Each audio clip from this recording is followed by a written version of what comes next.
Premier objectif, développer l'interdisciplinarité. En clair, les matières seront moins cloisonnées et plus liées les unes aux autres.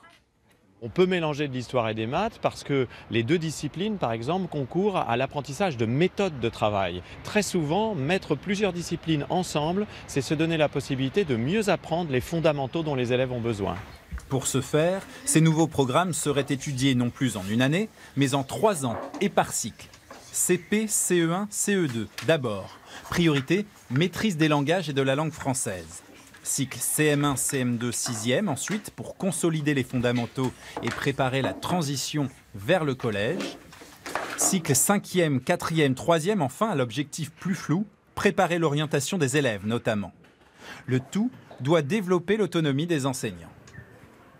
Qu'il y ait une visibilité sur l'ensemble du cycle, c'est plutôt bien parce que ça peut détendre un peu les choses, on ne se sent pas obligé de tout finir en telle ou telle année. Mais encore une fois, on a vraiment besoin d'avoir des repères annuels si on veut garder un caractère national au service public d'éducation. Dans un système qui fait la part belle à l'écrit, ces programmes insisteront sur l'oral à tous les niveaux.